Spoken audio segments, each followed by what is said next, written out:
Hi there. Welcome to the Sparrowcast series, where we help you to connect the dots. Take home the best ideas from the industry experts and thought leaders right here on Sparrowcast by Survey Sparrow. Today, we have here with us Rajat Chawla. He is Asia's first certified customer experience mentor and CEO at Kyopo to speak about most valuable contributor for delivering great customer experience. Rajat is a 10 times impact coach, author of Customer Experience Design book, and an international speaker. Welcome to the show, Rajat. Super excited to have you here. Thank you, Vita. Same here. Very excited to be with you today. Thank you. Rajat, I think let's straight get into our topic for today. So, most valuable contributor for delivering great customer experience, right?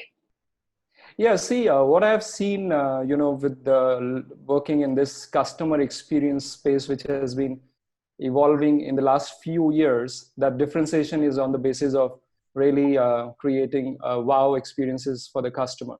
And a lot of companies that I work with have good ideas about how to do it. They understand the mechanics. But from my point of view, there is one thing which differentiates great companies from rest of the companies who are trying to do it.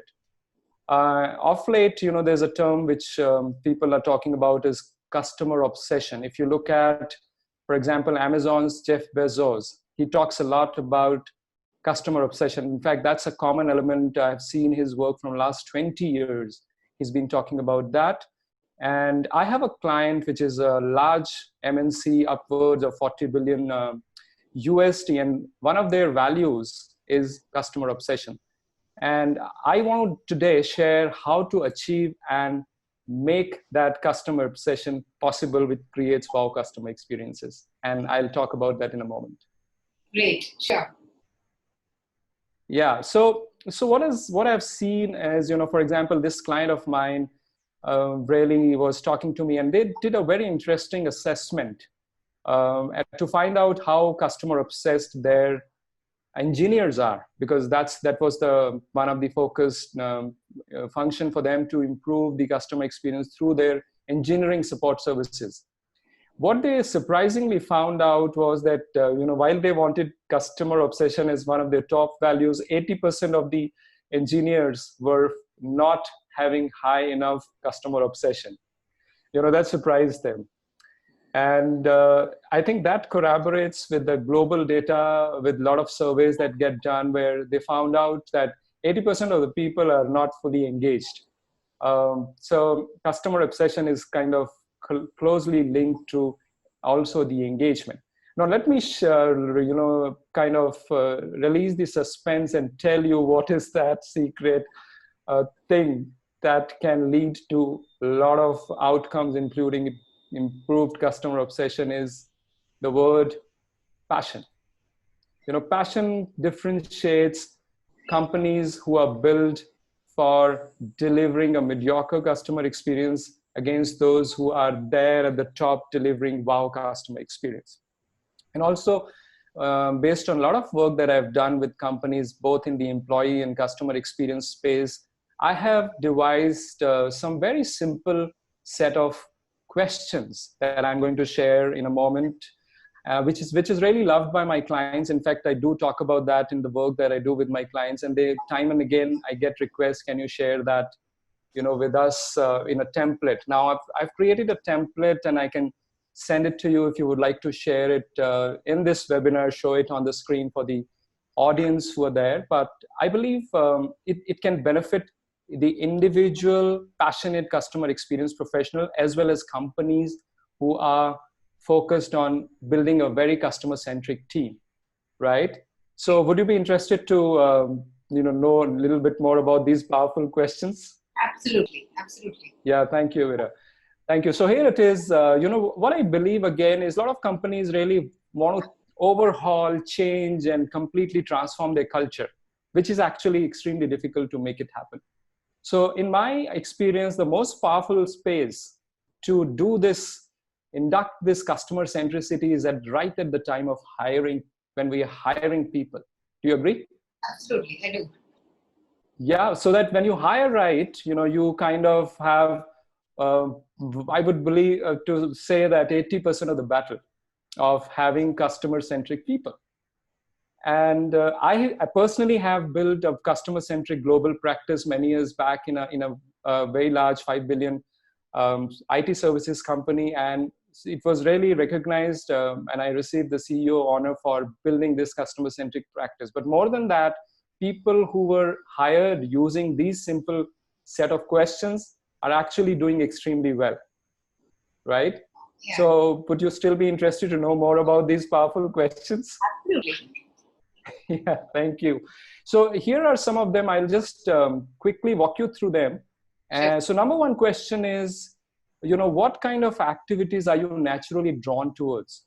So for example, I actually get drawn towards books, and I actually get drawn towards activities which require deep thinking and creating solutions.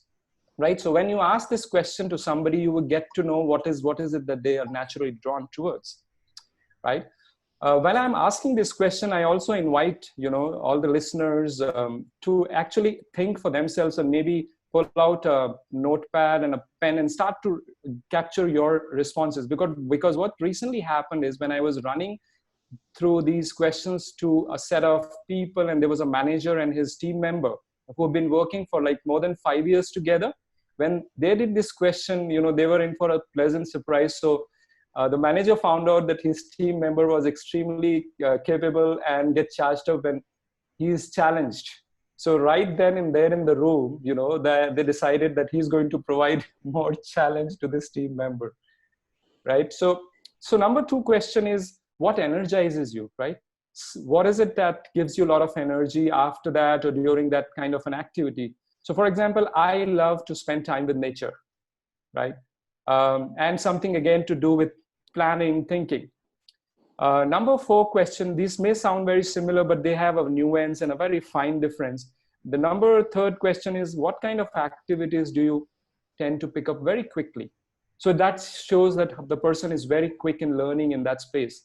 And would you be interested to hire someone who is extremely fast in certain area, and maybe you would be able to deploy that speed of work in specifically for getting fast outcomes, right? Yeah. Yeah, thank you. And so the next question is really, what kind of activities, when you get engaged in, you automatically know the next steps? So for example, Evita, if you may be extremely prompt in understanding how to kind of connect with different kind of people while creating maybe, different kind of interviews or surveys, right? So that could be your strength. Likewise, everybody they kind of naturally, automatically know the next steps. So how are you doing? I mean, you're finding these questions interesting, Evita? Absolutely. I think it's really good because I can implement them here too. Yeah, great to know. I think likewise, thank you for saying that. And that's what I want to tell all the audience, that these are very simple and you can apply them. But you know what, when I came back from my consulting work with the client, and I probably forgot to share these questions, is two people specifically send me a note that, can you please share? And I send it with the entire team, and they just love these set of questions. So keep it handy. It saves a lot of effort. Let me move on to the next question as to what kind of activities gives you a kick. Really, you again, after that or during that, you kind of just get excited and just want to do it again. Right? So again, for me, it's again to do with learning something new. Time and again, I kind of find myself learning some new stuff and implementing that new stuff in my business. Next question is really very, very powerful. And actually in that, it requires a little bit of listening. So for example, Evita, if I ask you, what would be the most fulfilling success story for you? And then I keep my self quiet and listen for you. And I think what I have seen asking these questions and keeping quiet after that is a lot of insights come from the people when they share their success stories. And if you're listening close and seriously, you get to know a lot about the person. And I have probably coached a lot of leaders, and I asked them this one question: when was the last time somebody asked you this question, and look for your unique strengths. 90 to 95% of the people says, you know, rarely or maybe once in a while somebody asks, but nobody spend enough time listening. So that's a differentiator. You know, when you're hiring, that's the place where you listen by just asking this question. And last but not the least is also a very powerful question, which actually gives, I call it as an algorithm of success. Algorithm of success is so powerful. You know, we are in the world of information age and, you know, AI and machine learning, but this is about the algorithm of accomplishments. So if somebody again asks me this question, then I would begin telling, you know, these are some of my accomplishments, which tells that couple of things. I'm very driven in that area and I love to contribute. I don't need supervision. I'm owning that space, right? So, and how empowering do you think would that be if we are able to find people's, you know, it's kind of a golden side of them where they are empowering themselves to deliver great results. How great that would be for a company. Absolutely great. It's good. It's really good. Yeah. So I think these are some of the questions which sound simple, but really I found transformational outcomes from that. So I think 2 things I would like to add with these 7 powerful questions is that really one is, you know, it is important to be open to discover, take some time out, use them at the time of hiring. Okay, so these are the 2 things. And also then a very key thing which kind of embodies this whole thing to make it happen again and again is a supporting environment.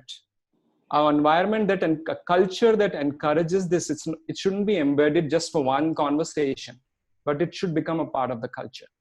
And then you achieve, you know, then you discover that passion, and from that passion you create customer obsession.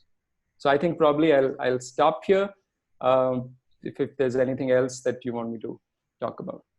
I think that was really good. Very, very nice, very informative. Thank you so much, Rajat. I think it was mighty crisp, it was insightful, it was elaborate, it was amazing. I'm sure our audience also felt likewise. What I'll do right now is I'll just do a sum up from our session with Rajat here today. I think he just majorly elaborated on the 3 key points. 1, help people discover passion here. 2, start discovering passion early on from the hiring process.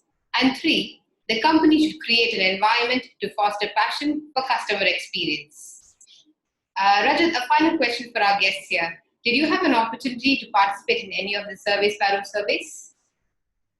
Yeah, I experienced one recently, and I think let me confess that I'm not a great fan of surveys, but it pleasantly surprised me. It was a uniquely different survey, very pleasant, very crisp, and short. I think these are the things I look for within the survey. I actually don't look for it, but this kind of a survey, I think I would be pretty open to. So great work on creating this kind of experience. I just loved it. Thank you, Rajat. Thank you so much for the kind words and your time and all of your insights. It was great speaking to you, and we shall see you again in the next Sparrowcast. Fly along with us. Thank you for having me, Avita. Pleasure.